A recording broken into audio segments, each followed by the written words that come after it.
Dans un quartier urbain animé, la vie suit son cours.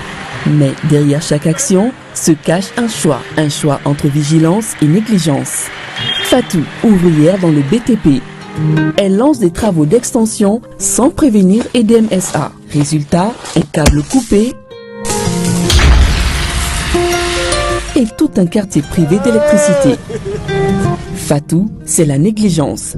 celle qui coûte cher à elle comme aux autres. Là-bas, voici Mamadou, chauffeur de taxi. En manœuvrant, il percute un poteau électrique. Il ne fuit pas.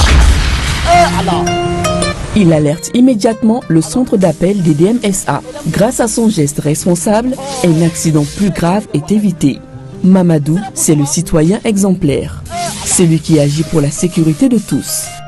Mais tout le monde ne fait pas ce choix. Issa, il fait semblant de travailler. En réalité, il vandalise les coffrets électriques, arrache des câbles pour les revendre. Face aux installations électriques, chaque geste compte. Ne soyons pas comme Fatou ou Issa.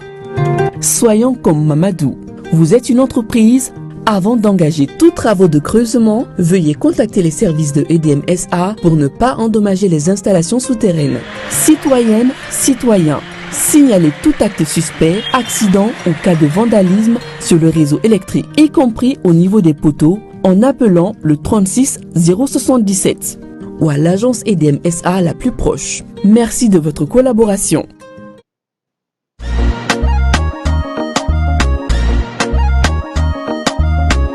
Aw bisimila hôtel Lafia la. Niko hôtel Lafia wulikajɔw bolodalen do walasa aw bɛ se ka lafiya sɔrɔ cogo min na ani hakilisigi aw ka séjour la anw fɛ Mopti yan. Kɛrɛnkɛrɛnnenya la Mopti Sevare ka kɛ ni kurantigɛtigɛ ye min ye hôtel Lafia Sevare ale ye wulikajɔw boloda ka se ka min ye awa fɛɛrɛ kɛrɛnkɛrɛnnen dɔw ta walasa aw bɛ se ka lafiya sɔrɔ cogo min na aw ka séjour la hôtel kɔnɔna na n'o ye ka panneau solaire installé min ye kurantigɛtigɛ o degun aw kana o ye séjour la l'hôtel yɛrɛ kɔnɔna na. Réservation ka kɛ kabi sisan min b'a to aw bɛ se k'aw ka séjour kɛ k'a sɔrɔ tɔɔrɔ tɛ aw kan degun tɛ aw kan hôtel Lafia. Hôtel Lafia ale filɛ nin Sevare Bangetaba yanni ka se aéroport sirafara ma station laban i kiniboloya fan fɛ i bi jigin o carré fɛ mètre 200 bɔɲango Hôtel Lafia ale cokolen bɛ i kiniboloya fan fɛ i bɛ se ka weleli kɛ nɛgɛjuru siraw fɛ 21 42 14 11 76 01 01 98 66 78 72 04 Hôtel Lafia référence do.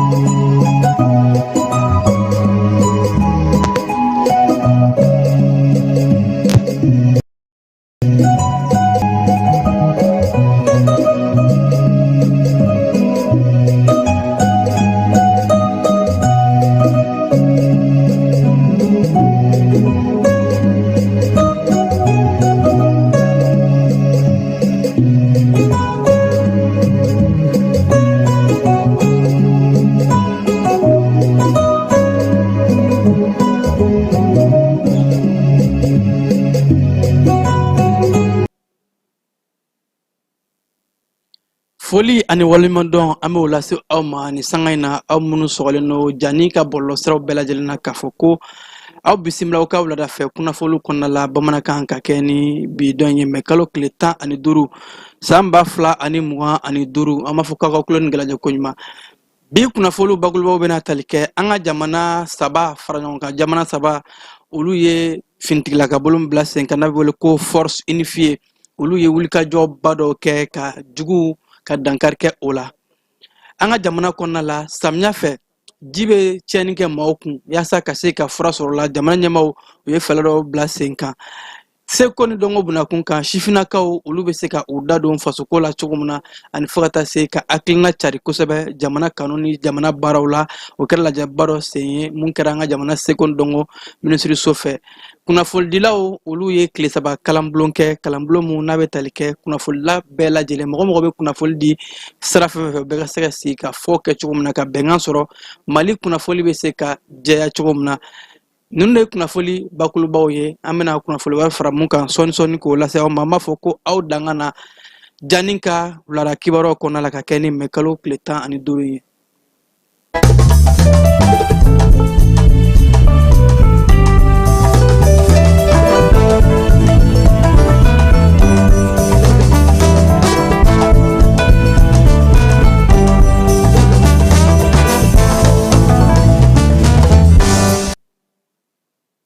Ka senga fu ko kura aw danga na an ka kibaruyaw kɔnɔna la n'a fɔ n y'a fɔ a ye cogo min na AES farafina kilebia fɛ jamanaw ka jɛkuluba in ni o ye Alliance des États du Sahel ye olu kɛlen ka fara ɲɔgɔn kan sira caman fɛ kɛlɛbolo ko bunakun kan ni kɛlɛbolo kelen sigira ko force unifiée baw bamananw b'a fɔ ko jɛkafɔ o ye damu ye n'an farala ɲɔgɔn kan kɔnɔkulu jeli de bɛ bin fɔ AES jamana ɲɛmaw o ye hakilina mun ta k'a fɔ ko an ka se ka kɛlɛbolo kelen fara ɲɔgɔn kan a yɛrɛla k'a fɔ kɛlɛbolo in u ye wulikajɔba dɔw kɛ wulikajɔ mun ni a kɛra Mali Burkina Faso ani Niger n'a bɛ wele ko la zone des 3 frontières bɛɛ lajɛlen b'a dɔn k'a fɔ dancɛ in a kun ka gɛlɛn kosɛbɛ dancɛ in maajuguw ka fiɛfu de kun don u dagayɔrɔ kun don u ka gɛrɛn kun don nka bi ka kɛ ni wulikajɔ minnu n'a bɛ ka kɛ an ka jamana fintigilaka saba ninnu ɲɔgɔn cɛ ka se ka manganiyajuguw k'u koron fiɲɛ k'a tigɛ u la u tɛ bɔda sɔrɔ ko o wulikajɔ de kɛra sababu ye an ka jamana wolomasiri tabaw ka fara Burkina ni Niger kan ko an ye baaraba dɔ kɛ baara mun n'a kɛra sababu ye ka manganiyajugu ninnu caman daji maajugu camanba de dajira wa kamaramafɛn caman minɛ u bolo k'u bɛ ka baara mun kɛ ŋaniyajuguya mun b'u kɔnɔ ka se k'u ka ŋaniyaw tiɲɛ wulikajɔ bɛɛ lajɛlen bɛ ka kɛ a yɛrɛ la k'a fɔ ko bilayi maa minnu nin tora yen na a ka ca kosɛbɛ fɛn mun ye an ye jugu minnu bɔnɛ o nin na an ye jugu minnu ta tiɲɛ a dagosi bɔnna kosɛbɛ nka an bɛna an da don a la kunnafoni yɔrɔ la k'u lase aw ma nka wulikajɔ mun kɛra AES force unifiée fɛ ko wulikajɔ in k'a kan ka fɔ bawo k'a kɛra sababu ye jaabi caman de sɔrɔla maa ŋaniyajuguw kɛlɛli la n'an bɔra o kɔnɔna la bɛɛ lajɛlen b'a dɔn k'a fɔ an bɛna don samiya kɔnɔ bawo an bɛ se k'a fɔ yɛrɛ hali an bɛ se k'a fɔ yɛrɛ k'an bɛ samiya kɔnɔ bawo an bɛ mɛ kalo la mɛ kalo bɛɛ b'a dɔn k'a fɔ kabi waati samiyaji bɛ binni daminɛ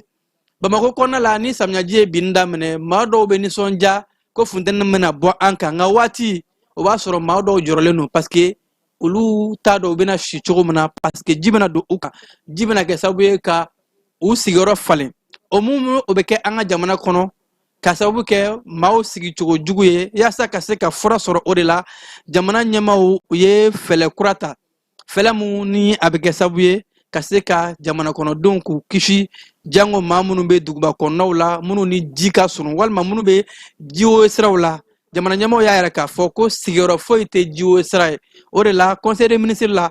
hakilina dɔ kun taara k'a fɔ ko fɛn fɛn de bɛ yen nɔ ni ji bɛ tɛmɛ a sira fɛ n'a kan ka ci a bɛ ci mɔgɔ de bɛ yen nɔ ni e sigilen don ji tɛmɛ sira la ni i kan ka bɔ yen i bɛ bɔ yen bawo ji t'a tɛmɛ sira bila maa si ye yanni a kana kɛ tiɲɛni ye jamana ɲɛmaaw y'u ka hakilina ta u y'u ka responsabilité ta a yɛrɛ la k'a fɔ ko baaraw bɛɛ lajɛlen o bɛ bila sen kan ka kɛ ni bi mɛ kalo tile 15 ye o baaraw nun donna jamana premier ministre général division Abdoulaye Mayiga fɛ cérémonie belebeleba n'a yɛrɛ k'a fɔ ko an ka caniveau baw olu bɛna labɔ caniveau min bɛ Bamako kɔnɔna la programme n'a bilala sen kan n y'a fɔ cogo min jamana ɲɛmaayaso fɛ ko wa maa fɛn fɛn de bɛ yen nɔ n'i bɛ ji tɛmɛ sira la k'i sigi n'a ye dɛ baaraw kɔni daminɛna a yamaruya ye jumɛn ye ani a laɲini ye jumɛn ye samiya kɔnɔna la maliden si kana gɛlɛya sɔrɔ bawo ko ne y'a ta k'a lajɛ san 2024 samiya tɛmɛnen ko ji ye tiɲɛni kɛ maa mun kun Mali kɔnɔ a taara jɔ fo mɔgɔ 729 cas d'inondation min kɛra ji ka tiɲɛni wale mun kɛra wa ko a ye yɔrɔ minnu ci ko ne y'a ta k'a lajɛ a bɛ t'i jɔ fo 47 ni kɔ ko o yɔrɔ minnu cira wa maa minnu bɛ yen nɔ ni ji ka tiɲɛni kɛra sababu ye u y'u sigiyɔrɔ bila famille sinistre k'olu bɛ t'u jɔ fo maa 460 ni kɔjan ko n'i y'o ta k'a lajɛ o chiffre ninnu ka bon kosɛbɛ wa maa minnu ni tora sanga lawta tiɲɛniw na sango san 2024 k'o taar'i jɔ mɔgɔ 95 olu de ni tora fɛn mun ye sanga tiɲɛni da ko b'a yɛrɛ k'a fɔ o ko man ka kɛ kulonkɛ ye o ko kan ka ta bala kosɛbɛ o de la jamana ɲɛmaa yɛrɛ k'a fɔ ko ka fɛɛrɛ strictu ta nanzarakan na kɔrɔ ka sariya gɛlɛnw ta ni mun kan ka kɛ o bɛ kɛ n'a bɛnna maa mun ma k'a fɔ ko e de bɛ jitɛmɛsira la n'i ka so kan ka ci a bɛ ci bawo ko jamana kisili de don maaw lakanali de don ji ka cɛnni da bɛɛ b'a dɔn k'a fɔ ji tɛ se ka kunbɛn ko fɛlɛ bɛɛ lajɛlen de bilala sen kan ani an ka dɛgɛnbaw ɲaman kana bɔn dingɛ kɔnɔ ni maa min minɛna e bɛ ka ɲaman bɔn dingɛ kɔnɔ i ni ɲangili bere min ka kan o bɛ da i kan dɛ bawo ni i bɛna ɲaman bɔn dingɛ kɔnɔ ɲangili kan ka da i kan ko n'an y'a ta k'a lajɛ jamana ɲɛmaaw k'u ye nafolo min bila ka se ka ji ka cɛnni hakɛw walew ka a kunbɛn maliyɛnw kan k'a taara jɔ fo miliyari 2 ani kɔjan o budget de bilara ka se ka dɛmɛ ta k'a ɲɛsin maa minnu bɛna gɛlɛya sɔrɔ donc o tɛ kulonkɛ o b'a yɛrɛ k'a fɔ nin ko in maa kelen ka kɛta tɛ bɛɛ kan k'i hakili to a la bɛɛ kan k'i ka kɛta kɛ yaasa maaw bɛ se ka kisi ka bɔ ji kɔlɔlɔw la kosɛbɛ premier ministre k'a ka kɔrɔfɔ la a yɛrɛ k'a fɔ ko bɛɛ lajɛlen ale ka responsabilité bɛɛ ka jɔyɔrɔ o ɲininen don nin ko in na bawo bɛɛ de bɛ se k'i ka kɛta kɛ mɔgɔ fɛn fɛn de bɛ yen nɔ ni e ye maa ye mun bɛ ka a wale kɛ i k'a fɔ a ye a k'a dabila n'a m'a dabila i kan ka maa minnu wele i kan ka sariya tigilamɔgɔ min wele k'u wele a kama ko nin ye wale min n'a kan ka fɔ wa ko kɔsa in na fɛnɛ jamana ɲɛmaaso u ye fɛlɛ de bila sen kan ko maaw k'u ka yɔrɔ k'u ka jɛya ka ɲɔgɔndan bila sen kan Bamako ani Kati k'o kɛra sababu ye n'o bɛ wele ko interquartier concours mun kɛra k'o kɛra sababu ye an b'a ye k'a fɔ camanba bɛ ka bɔ fɛn mun ye jinɔgɔw ani ɲamanbɔn kɔlɔlɔw la an ka duguw kɔnɔ an ka kanivubaw kɔnɔ ko waati min sera bɛɛ lajɛlen k'i ka kɛta kɛ bɛɛ ka jɛn ka bolo fara ɲɔgɔn kan yaasa an filɛ samiya min kɔnɔna la cɛnni kana kɛ maa si kunna o de ye jamana ɲɛmaaw ka laɲini ye kebanamboro kɔnɔna la an bɛ taa atelier ba min tun bɛ sen kan ni o bɛ tali kɛ hakili falen kɛnɛ kunnafoli dibagaw ani fo ka taa se mɔgɔ mɔgɔ ni o bɛ kunnafoli ko kɔnɔna la mɔgɔ mɔgɔ bɛ communication kɔnɔna la tile 3 kɔnɔ Banakɔrɔ olu jɛra ka taa hakili falen kɛ hakilina mun n'a taara an ka jamana communication ministre min ka ca ɲɛsinnen don kunnafoli ko ma ani fo ka taa se subahana mansin sɔrɔcogo kuraw numérisation ani wulikajɔ minnu kɛra u fɛ ka se ka taa kunnafolila fɛn fɛn bɛ yen nɔ maa mɔgɔ bɛ yen minnu bɛ a sɛbɛn minnu bɛ arajow la minnu bɛ telew la minnu bɛ bɔlɔlɔsiraw sanfɛ bɛɛ lajɛlen ka se ka jɛn ka taa hakili falen gɛlɛya ye jumɛn ye Mali kunnafoliko la waati ni wale jumɛn kan ka kɛ bɛɛ ka kɛta kan ka kɛ jumɛn ye yaasa jamana kunnafoli bɛ se ka kɛ kunnafoli ɲuman ye cogo min na kunnafoli mun bɛ kɛ jamana basigi ani jamana ɲɛtaa kunnafoli ye o bɛ se ka kɛ cogo di an ka taa ka gɛlɛyaw fɔ ani ka recommandation ka laɲiniw kɛ laɲini min bɛna kɛ nin kɛnɛ in kan Keba an y'an ka kuma galaman sɛmɛ kunnafolidilaw ka acteur dɔw la ni o dɔw bɛ tali kɛ maa mun tun bɛ ka nin ko in ka a bɛɛ lajɛlen sɛbɛn n'a wele ko rapporteur ka se ka ɲɛfɔli kɛ maaw ye tile 3 in kɔnɔ mun kɛra ani fo ka taa se an ka jamana kunnafolilaw tɔgɔla minisiri baara kuncɛli ale kun nana bilalen don a ka secrétaire général ni o ye Alkaidi Touré fɛ fo ka taa se maison de la presse président Banjugu Dante olu bɛ kɔrɔfɔ minnu fɔ an b'o lajɛ an bɛ segin ka na Keba. An ka tile 3 baara in a bɔra waleya damadama kan mun bɛɛ ɲɛkilenna ye k'an ka baara in nɔgɔya an bolo ka kɛcogo ɲɛ an bolo an bɛ se ka kɛ cogo min na ni degun tɛ bɔ a la an yɛrɛ fɛ mɔgɔ wɛrɛw fɛ an lamɛnbagaw n'an kalanbagaw n'an yebagaw fɛ a fɔlɔ ye min ye k'u ka baara in c'est à dire que an bɛ baara mun na tɛ baara gɛlɛn de don ka kuma ka ja yira ka sɛbɛnni kɛ i b'a kɛ mɔgɔw de kan a fɛn ninnu bɛɛ bɛ kɛ tɛmɛsira sariya b'a bɛɛ la donc ko k'an ka jija an bɛ baara minnu kɛ o sira ninnu kan an ka sariyaw bato ka dɔ fara sariya bato in kan hali bi ka kuma ka dan tigɛ o ka bɔ a la ka ko bayɛlɛma k'a fɔ o ka bɔ a la ani fana ko ka baarakɛlaw bɛ baara kɛ lamini mun na ko k'o nɔgɔya ye u ka baara yɔrɔ u ka se k'u ka baara kɛ nɔgɔya la a fɔlɔ dɔ ye ko ka baarakɛla ni i bɛ presse baara ninnu ni média baara ninnu na i ka se ka kɛ i bɛ INPS la au moins an b'o couverture bɛ kan au moins ani ka taa sarako ni baara nafa sɔrɔ yɔrɔw ni sira fɛ fana ko k'o lajɛ ji ɲɛma jɔlen na mɔgɔw ka se ka dɔ sɔrɔ u ka baarakɛlaw na parce que n'a kɛra ko k'an yɛrɛ bila an yɛrɛ ma ten k'a kɛ e bɛ baara kɛ ni mɔgɔ minnu kan e sara bɛ bɔ n'u de kun lafiya t'u la i tɛ se ka fɔ ko e lahɔrɔnyalen don donc ko ka o fana ko lajɛ a dɔ wɛrɛ ye jumɛn ye ko jamana bɛ dɛmɛ min don média ye ko ka ko sɛgɛsɛgɛ k'a ye ji ɲɛma jɔlen na pour que sariyaw ka k'ale fana na dɔ wɛrɛ ye mun ye an yɛrɛ dama ni ɲɔgɔn cɛ parce que ni an bɛ baara mun na a fɛnw bayɛlɛmana fɔlɔfɔlɔ a kun bɛ radio bon télé ani journalu mais bibi na internetiw b'a la réseaux sociaux b'a la blogueurs b'a la vidéomaniw b'a la donc c'est que baara bɛɛ ka kɛ sariya kɔnɔna na o kɔni o de ɲininiman bɛɛ fɛ ni baara in yɛrɛ kuncɛna bɛɛ kun y'o de ministère de y'a latigɛ k'an bɛɛ fara ɲɔgɔn kan an fɛn fɛn min ni média baara kɛ k'an bɛɛ fara ɲɔgɔn kan pour que an ka se ka siraw tigɛ baara bɛ se ka kɛ sira minnu kan san nataw la nafa ye kɔni yɛlɛ la hala n'i y'a dan ko an sigira ka kuma parce que funufunu bɛ ɲɔgɔn ni ɲɔgɔn cɛ o ko la koyi minnu ye vidéomaniw ani minnu ye journalistes kɔrɔlen ninnu ye an ka fɔtaw tɛ kelen ye bɛɛ b'o kalama tuma dɔw la yɛrɛ i b'a sɔrɔ hali réseau yɛrɛ kan u bɛ mɔgɔw dɔgɔya mankanw bɛ fɛnw na mais le fait k'an sera ka fara ɲɔgɔn kan ka kuma dɔrɔn hali n'a danna o ma o y'a nafaba dɔ ye et puis ka tila k'a fɔ ko siɲɛ wɛrɛ n'an bɛ baara kɛ a baara bɛ kɛ bɛɛ de fɛ i kɛra vidéomani ye o i kɛra journaliste radio i kɛra télévision o i kɛra sɛbɛnnikɛla ye o i kɛra minnu bɛ internet kan i kɛra o mɔgɔ ye o bɛɛ de bɛ baara kɛ presse kan donc bɛɛ de kan ka kɛ kelen o la ministère yɛrɛ ye fɛn engagement ta k'a fɔ n'Ala sɔnna ma ni ɲɔgɔnna caman bɛna kɛ pour que ka kow fɛsɛfɛsɛ k'an bila safuma kan. Non, franchement attente an ye laɲini an sera ma parce que an ye mun kɛ recommandation min aw yɛrɛ y'a ye a bɛ se ka 30 recommandation bɔ bi recommandation an bɛ se ka an bɛ taa baara kɛ ka peaufiner ka finaliser après an b'a lajɛ an bɛ se ka avancer cogo di déjà a y'a ye an b'an préparer la du jour à venir an bɛ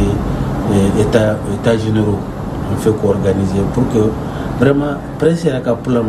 an ka débattu ka lajɛ an bɛ se ka a bɔ nɔgɔ la an b'i fɔ merci beaucoup. ko an ka kuma baarakɛɲɔgɔnya kuma ɲɔgɔnya min kan ka se ka tɛmɛ kunnafoni dibaga bɛɛ lajɛlen ni ɲɔgɔn cɛ i kɛra télé ye i kɛra radio ye i kɛra sɛbɛnnikɛla ye i kɛra réseau mɔgɔ ye olu yɛrɛ ni gouvernement bɛɛ bɛ se ka jɛ cogo di ka baara kɛ ɲɔgɔn fɛ bonya kɔnɔ karama kɔnɔ jamana ka nafa kama. Sabanan o kun ye min ye diɲɛ baara o baara n'i b'a kɛ fo kɔlɔsili ka y'a la dansagow kana y'a la o ye régulation ye ani autorégulation ye k'an ka kuma o kan donc ni tile 3 in kɔnɔ kunnafoni baarakɛlaw ye ɲɔgɔn sɔrɔ ka hakililaw fara ɲɔgɔn kan ka proposition kɛ ka hakilila di jamana ɲɛmɔgɔw ma k'a fɔ an hakili la diɲɛ min n'an b'a kɔnɔ bi jamana min n'an b'a kɔnɔ bi a n'a ka gɛlɛyaw kunnafoni jɔyɔrɔ ka bon kosɛbɛ an hakili la solution minnu bi gɛlɛya ninnu na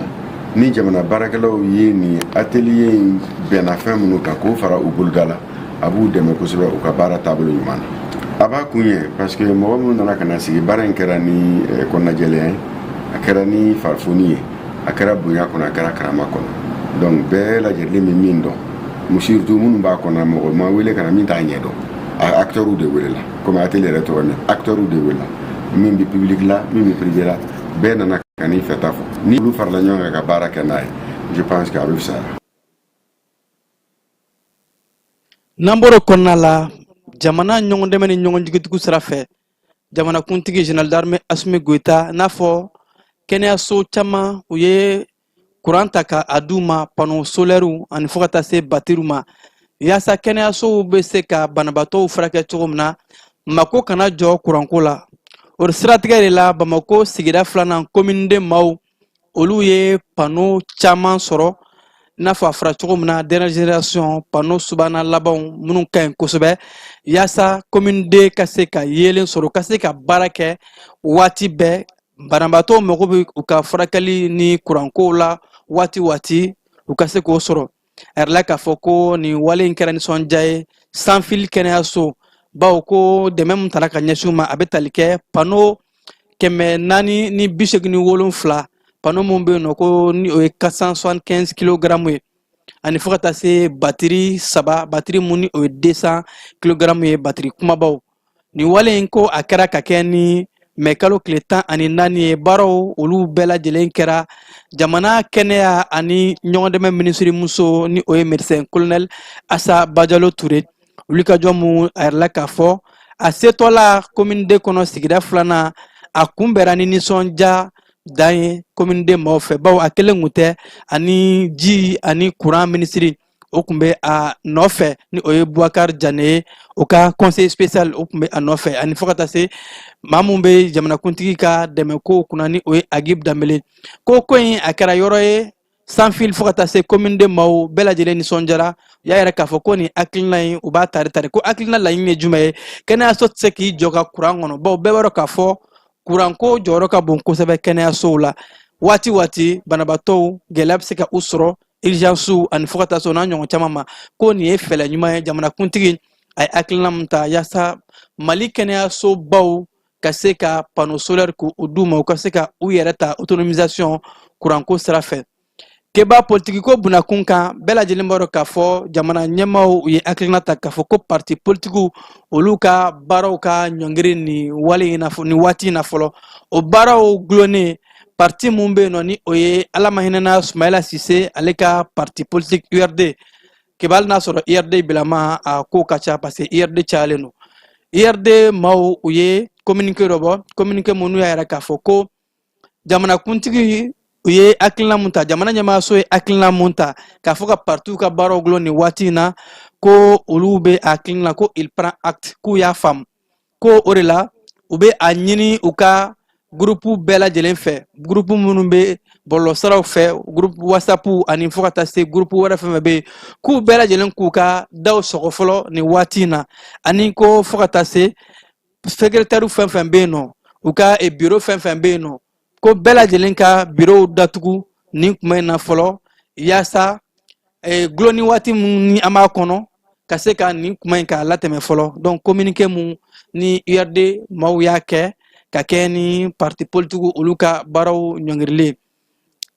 keba an bɛ taa segukaw bara nin waati in na ka kɛ ni halisa n y'a fɔ cogo min na parti politique olu ka baaraw o lajɔlen ye fɔlɔ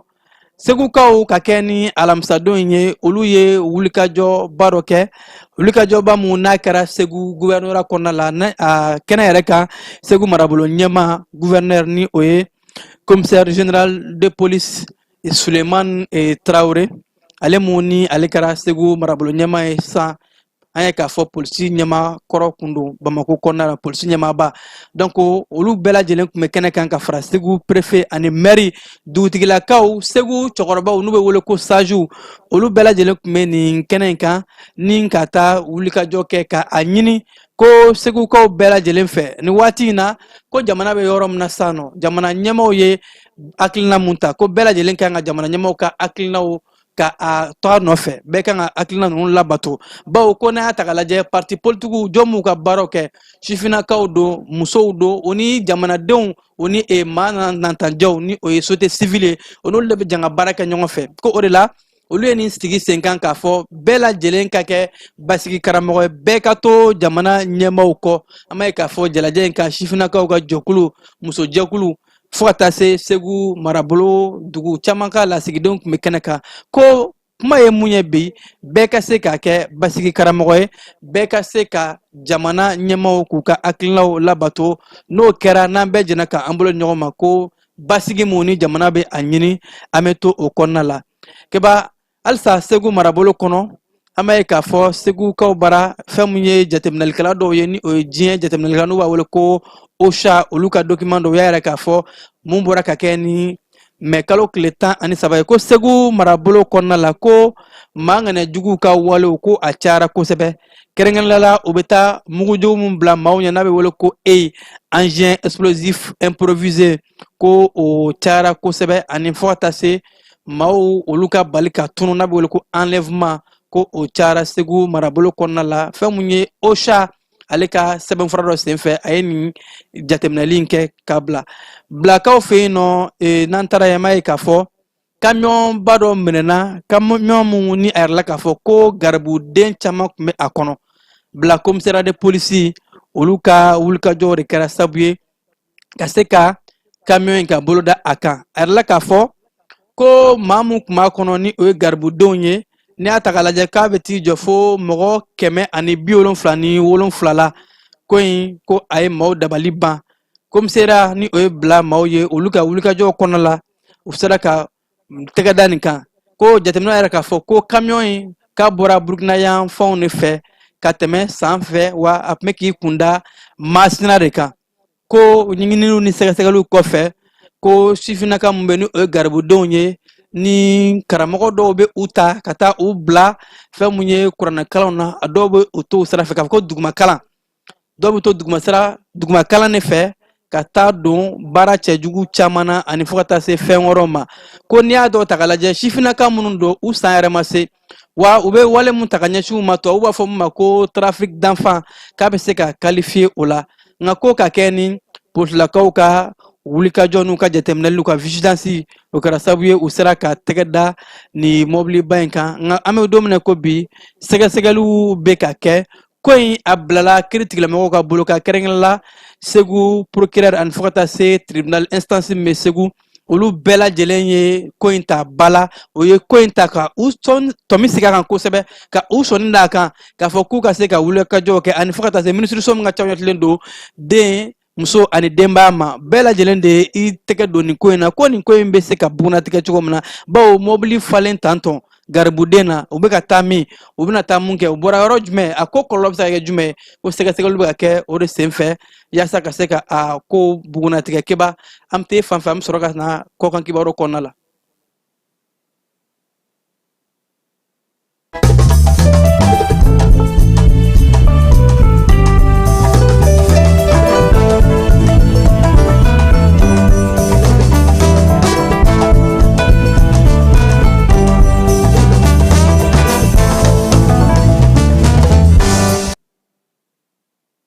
Jamana kɔkan kibaru keba an bɛ taa Côte d'Ivoire kaw fɛ yen nɔ a yirala k'a fɔ Côte d'Ivoire jamana fanga sinamatɔnba mun bɛ bi ni o ye parti démocratique PDCI olu ye u ka vote kɛ fɛn min ye kalataw ka se ka parti ɲɛmaaya sigili ka kɛ ni parti ɲɛmaa ni o ye Tijani Camu ye ni a kun yɛrɛlen don k'a fɔ ko a ka bɔ parti ɲɛmaaya la bawo k'a ka Côte d'Ivoire denya ni o y'a ka bugunatigɛ sɛbɛn nationalité ko siga kɛra o la kuma dɔw la ka kɛ ni o waati ye a kun bɔra a nɔ la parti ɲɛmaa la k'a di maa dɔ ma yaasa u ka se ka kalataw boloda kalata minnu kɔnɔna la bi a yirala k'a fɔ ko parti bɛɛ lajɛlen an bɛ se k'a fɔ olu ye seginna ka Tijani Camu ka a suganti k'a kɛ parti ɲɛmaa ye kala mun taara y'a la k'a fɔ 100 sara la mɔgɔ 99 ni buruburunin olu bɛɛ lajɛlen de sɔnna k'a fɔ ko Camu a ka kɛ PDCI a ɲɛmaa ye nka ni kuma in na kɔni wulikajɔw bɛɛ bɛ ka kɛ dɔw yɛrɛ k'a fɔ ni kun ye de a bɛ k'a fɔ ko a ka bɔ kandidaya la a kana kɛ cɛbɔ ye PDCI la jamanakuntigi kalataw la ko jamana partidenw bɛ ka wulikajɔ minnu kɛ o kun ye de Camu ka se ka t'u ka parti ɲɛmaa la h'a ka ja a ka se ka kɛ u ka fangaɲinitɔ in cɛbɔ ye. Nigeria jamana kɔnɔna la a yirala k'a fɔ Nigeria ani Ameriki jamana u y'a laɲini k'a fɔ ko u bɛna bolo di ɲɔgɔn ma Niger jamana kɔnɔ n k'a fɔ ten Niger jamana ni Ameriki jamana u bɛ ka bolo di ɲɔgɔn ma yaasa ko ka se ka jɛn u tun bɛ hakilina min b'u ni ɲɔgɔn cɛ ani bɛnkan min b'u ni ɲɔgɔn cɛ ka se ka maajuguw kɛlɛ ni a baaraw kun ɲɔngirila waati dɔ la ko ka se ka a sen ka baaraw bila sen kan yaasa Niger ni Ameriki jamana ka se k'u bolo di ɲɔgɔn ma o kunnafoni de lasera Amerikikaw ka lasigiden mun bɛ Niger faaba ɲaamɛ kɔnɔ Cikano senfɛ. Mauritanienkaw bara jamana ɲɛmaakɔrɔ Mohamed Ould Abdelaziz a yirala k'a fɔ ko kiiri tigilamɔgɔw olu ye jalaki bin a kan ko san 15 kaso ka a bɛ o de kɛ bawo ko k'a to jamanakuntigiya la ko nafolo camanba de yera a nɔ la nafolo mun n'a ma don a don sira fɛ jamana foroba nafolo ko o dunna duncogo sugu bɛɛ lajɛlen na kiiri tigilamɔgɔw n'a ma ye k'a fɔ waati tɛmɛnenw u tun ye jalaki bin a kan k'a fɔ ko san 5 nka nin kɔfɛ kɔnɔnasɔn ni o ye a ka ɲangili bere bonyana a giriyara ko san 15 kaso ko o de ka da fɛn mun ye Mauritanie jamanakuntigi kɔrɔ Mohamed Ould Abdelaziz o kan. Cadikaw bara a yirala k'a fɔ ka kɛ ni mɛ kalo tile 14 ye ko u ka pankuru dɔ o furuna pankulu mun ni ale bɛ jateminɛli kɛ n'a bɛ wele ko avion de surveillance a kɛra u ka parc géologique ni o mun bɛ Zakunda ko a kɛra province min bɛ n'a wele ko Salamat a kɛra o fanfɛlaw de la wa ko pankulu in ka foroni a kɛra sababu ye ka mɔgɔ 2 ka olu bɔnɛ o nin na. Algérie jamana ni France jamana ka jɛɲɔgɔnya a kɛnbɛ ɲɔgɔn ye filɛli ye ni ɲɛkɛrɛn bi a kɛnbɛ gɛlɛyaba ye kabi waati jan baw arila k'a fɔ Algérie jamana olu ye u ka lasigiden so kɔnɔna la hakaja lasigiden minnu bɛ ni France lasigiden bɛ Algérie jamana kɔnɔ u ye a maa dɔw ka olu labɔ k'u bɔ Algérie jamana kɔnɔ k'u lasegin ka t'u ka jamana kɔnɔ ka fɛn mun ye nin wale in de gɛlɛyara France jamana fɛnɛ bɔra ka dantigɛli kɛ France jamana premier ministre a yɛrɛ k'a fɔ k'u bɛna réciprocité ni o ye tasarali ye Algérie ye mun kɛ ka se ka ɲɔgɔn kɛ o de kɛra sababu ye olu fana ye hakilina ta k'a fɔ ko Algérie jamana diɲɛ magobatigiw n'a wele ko diplomatiw olu mun dɔw fana tun bɛ France jamana kɔnɔ ka se ka a caman lasegin Algérie jamana kɔnɔ nin waati in na Algérie ni France jamana ka jɛɲɔgɔnya a bɛ ka kɛ gɛlɛya kosɛbɛ. Nigeria kaw bara arla k'a fɔ ko Nigeria jamana u ye Ghana a ka dɛmɛ ɲini yaasa u ka gazi yɔrɔ mun bɛ yen n'u b'a wele ko gazoduc arla k'a fɔ nin ye yɔrɔ belebeleba yɔrɔ mun ni a gazi nafa bɛ se ka bonya kosɛbɛ ko Ghana ka se ka fara u kan yaasa u ka se ka wulikajɔw bɛɛ lajɛlen kɛ ka se ka nin gazi bɔra in a nafaw ka se ka bonya kosɛbɛ Nigeria jamana kɔnɔ bawo ko u bɛ wulikajɔ mun na o ni Europe jamana dɔw kɛn bɛ ka u bolo di ɲɔgɔn ma yaasa ka se ka nin wulikajɔ in kɛ nka k'u bɛ mun ɲini o ni Ghana ka se ka fara ɲɔgɔn kan yaasa nin gazi bɔrɔba in baaraw ka se ka kɛ ka nafa sɔrɔ cogo min na kiba Marokukaw bara arla k'a fɔ fɛn mun ye banakisɛ mun ye n'a bɛ wele ko rougeole n'a bɛ wele ko rougeole ni o ye ɲɔni ye ko rougeole kɛra sababu ye ka gɛlɛya lase mɔgɔ 25,000 o ka suspectiw a yira olu de la fɛn min ye siganamaw ye arala k'a fɔ ko Maroc kɛnɛya tigilamɔgɔw bɛ ka wulikajɔw bɛɛ lajɛlen kɛ yaasa ɲɔni banakisɛ in ko a cɛnni da ka bon kosɛbɛ bawo arala k'a fɔ ko san 2023 ko mɔgɔ 184 ɲɔni kɛra sababu ye ka olu de bɔnɛ o ni na Maroc jamana kɔnɔ wa ko n'a seginna ka na san 2025 in na k'a bɛ maa kamana gan o de la ko fɛlɛ bɛɛ lajɛlen bɛ ka kɛ Maroc jamana kɛnɛya tigilamɔgɔw bolo wa ko hali kɛnɛya tigilamɔgɔ dɔw yɛrɛ k'a fɔ ko bana in a bɛ ka cari wa ko a bɛ sera jamana marabolo 12 kɔnɔna la Maroc jamana kɔnɔ an bɛ waati min na ko bi kɛnɛya tigilamɔgɔw yɛrɛ k'a fɔ k'u ye wulikajɔ bɛɛ lajɛlen bila sen kan ka wele bila u jɛɲɔgɔnw ma kɛnɛko bunakun kan diɲɛ kuru kara yaasa u ka se ka jɛn u bolo ɲɔgɔn ma ka nin ɲɔni bana in kɛlɛ keba an bɛ don seko ni dɔnko kɔnɔna la ka kunnafoliw kuncɛ.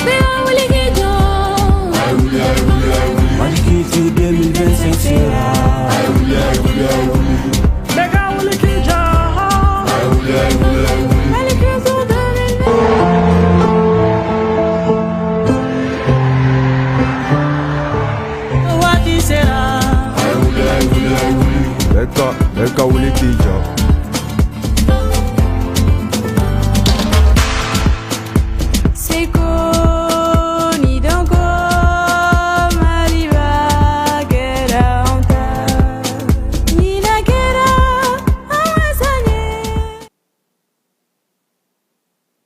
Keba n y'a fɔ cogo min na seko ni dɔnko bunakun kan faso sifinko faso sifinso o ye hakilina ye mun ni a bilala sen kan san 2025 ni o ye seko ani dɔnko jamana ye mun hakilina tara an ka jamana kuntigi fɛ Général d'armée Assimi Goïta yaasa an ka seko ni dɔnko ka se ka yakubaya o kadira kɔnɔna la fɛn mun ye conférence ba dɔ jalaja mun ni a kɛra ENSUP o kɔnɔna la ka kɛ ni alamisa mɛ kalo tile 15 in ye jalaja mun ni a bɛ tali kɛ sifinakaw olu bɛ se ka u hakilina cari cogo di faso kanu baaraw ani faso ɲɛta baaraw faso sifinso a conférence inaugurale arla k'a fɔ a ɲɛmaya tun bɛ an ka jamana seko ni dɔnko minisiri bolo Mamu Dafe a kɛrɛfɛ an ka jamana sanfɛ kalanw minisiri ni o ye professeur Burahima Kansayi ale tun bɛ a kɛrɛfɛ fo ka taa se duguma kalanw minisiri Dr Amadou Sisavane arla k'a fɔ ko faso sifinso ni hakilina in ye hakilina ɲuman ye ni a bɔra jamana ɲɛmaayaso yɔrɔ ka tɛmɛ fɛn min ye minisiriso n y'a fɔ cogo min na seko ni dɔnko minisiriso ani kalanko minisiriw ko nin kɛnɛ in bɛna tali kɛ sifinakaw bɛ se ka an danbew dɔn cogo di yɛrɛ dɔn ani fo ka taa se an ka tabiya kɔrɔw Mali sifinakaw olu bɛ se ka hakili cari o la cogo di wa fo ka taa se Mali bɛ se ka bugunatigɛ ni fɛn minnu ye ni o ye an danbew ani an ka yɛrɛdɔnw ani an ka maabonyaw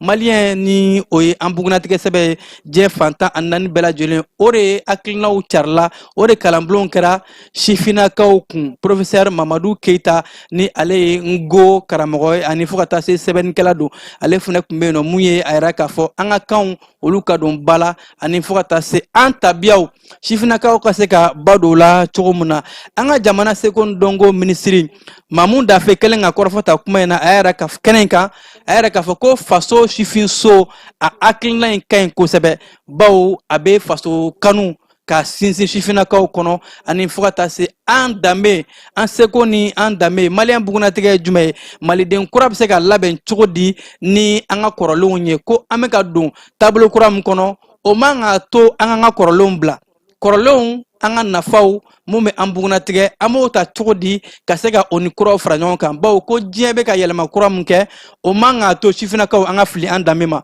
o man ka to masabonya min bɛ an ka jamana kɔnɔ ni o ye kɔrɔlen ko ye o man ka to an ka maliden ka se ka a danbe bila bawo ko maliden n'i taara yɔrɔ o yɔrɔ danbe mun b'an na o de ye an bugunatigɛ sɛbɛn ye an ka jamana sanfɛ kalanso minisiri olu bɛɛ lajɛlen y'a k'a fɔ k'u nisɔndiyara u sewara ni hakilina in na bawo ko ni hakilina ɲuman in jamana ɲɛmaaso ye mun ta k'a bɛ tali kɛ jamana kalanko bunakun baw bɛɛ bɛ k'a fɔ kalan o ye sifinnakaw de ye ni sifinnakaw mɔna cogo min na o bɛ kɔrɔbaya ni o de ye ni mun donna o hakili la o bɛ kɔrɔbaya n'o de ye wa ko bɛɛ lajɛlen ka janga ni hakilina in ta sifinnakaw faso sifinso a baaraw nun donna bi a baaraw bɛ to sen na san 2025 in seko ani dɔnko san kɔnɔ keba n'a fɔ cogo min na ni de bɛ dan siri bi bamanankan kibaruw la ka kɛ ni mɛ kalo tile 15 ye wula fɛ kibaruw ka aw fo k'aw ko ɲuman dɔn aw minnu kun sɔgɔlen don jani bɔlɔsiraw bɛɛ lajɛlen na jaw tun bɛ ka yɛrɛ aw la keba jalo fɛ an bɛ ɲɔgɔn sɔrɔ kunnafoni wɛrɛ kɛnɛ kan a k'an bɛn bɛɛ lajɛlen ma aw minnu b'a fɛ ka voyager k'a sɔrɔ a ma degun sɔrɔ a ka voyage kɔnɔna na compagnie de transport Somatra u y'a kanu ka na ni kari kura caman ye kari minnu dilanna norme kɔnɔna na aw ka lafiya kama a suspension wo a climatisation a siège wo n'i ye kari jɔlen ye foyi tɛ jigin kɔnɔ i bɛ se ka don a kɔnɔna na cogo min na Somatra e ka kari Somatra ne ka kari Somatra anw ka kari o hukumu kɔnɔna na kari ninnu bɛ sira ta don ko don Bamako Segu San Moti Kucala ka taa se Sikaso ma Keɲeba Kita o ma ɲina Yoro di Sahel maaw kɔ ka taa se Kolokani Jijeni fo ka taa se Bɛnma ma Somatra